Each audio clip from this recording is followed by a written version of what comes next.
kick is drop to do. We got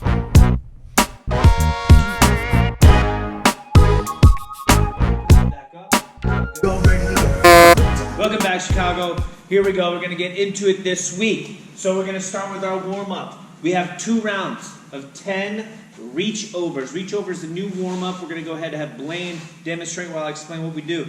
So Blaine's reaching over. When he's reaching over, he's feeling everything stretch on whatever side you're reaching over. We're looking for our lats stretching out, our hips, our obliques, everything on the side there, getting ready for this workout. So we're just going to do a total of 10, so that means 5 each side.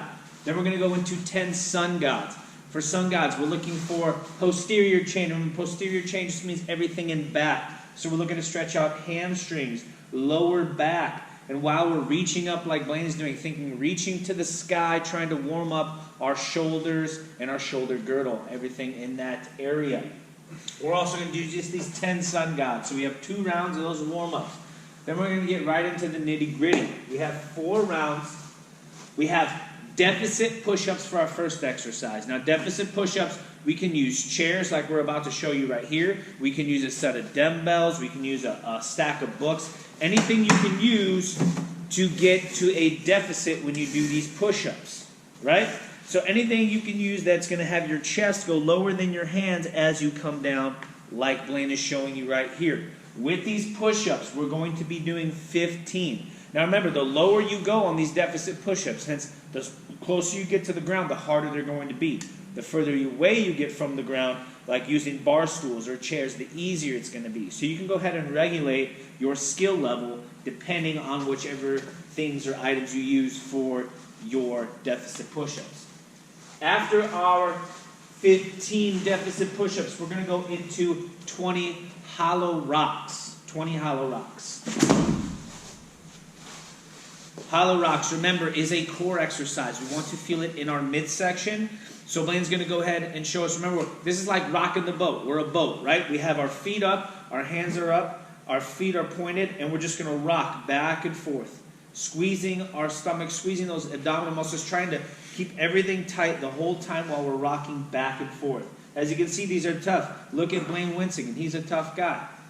We're going to go ahead and do 20 of those hollow rocks. Then we're going to go to star planks. A lot of core stuff today. So star planks is a very advanced, tough type of plank. So you're going to have your one hand up, one foot is going to be on the ground, and then Blaine is going to go ahead and bring his hand and his leg up. Now with the star planks, make sure that this foot is rotated in. We don't want it rotated up or out. And this arm is reaching towards the sky like this. Now, perfect, thank you, Blaine. If you cannot do those star planks, you can go ahead and substitute for side planks or regular planks. So we'll go ahead and show you a side plank. You just leave your feet stacked just like that. And to get a little bit of practice, you can put your hand up in the air so it mimics a star plank.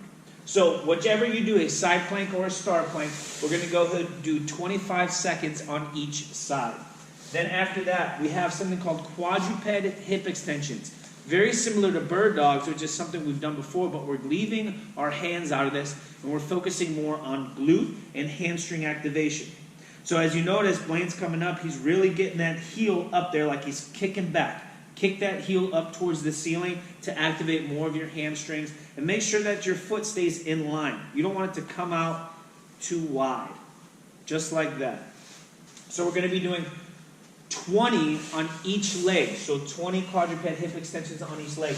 After the quadruped hip extensions, you have a rest of 60 seconds. We're going to do this for 4 rounds through. Once we're done with these for 4 rounds, we're going to go ahead and go to our cool down. We have pigeon stretch for our first stretch. Remember, pigeon stretch is for glutes and IT band. If you've been running a lot, since we're allowed to go outside a little bit more, need to do this stretch. So you're going to have this 90-degree angle in your leg, and we're going to go ahead and rotate over to where your hips are stacked on top and you're sitting up nice and tall. Another variation, you can do this if you wanted to get down to the ground, increase that stretch a little bit, just like Blaine is doing. You'll feel a deeper stretch in your IT bands and glutes. We have 2 minutes on each side for the pigeon stretch. Now we're going to do our couch stretch.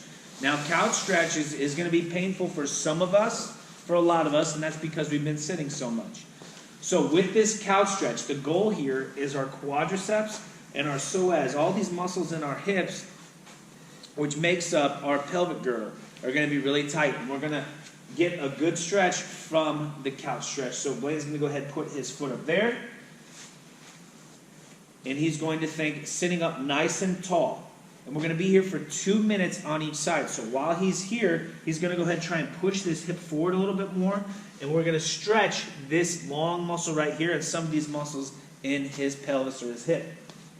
After we've done 2 minutes couch stretch on each side, we're going to go ahead and do twisted cross 1 minute on each side, which is a pectoral stretch, which is going to help us open up from these deficit push-ups. So Blaine puts one hand on one side and he rotates over and stretching out, opening up that left side of his pecs. We're going to do this on 1 minute for each side. Then our last stretch is going to be lat wall stretch, opening up our lats, which is going to give us better posture while we're working at home, at our computer. And he's going to go ahead and push his hands against the wall. Always think pushing, giving active resistance, pushing against the wall, and then dropping your shoulders. While you're here, we want to feel the stretch right in these lats. That's our target area. And we're going to be here for 2 minutes. Once that is done, you've completed today's workout. We'll go ahead and see you guys on Wednesday. If you have any questions, comments, concerns, go ahead and reach us at my email or leave a comment below. Thank you. Good luck.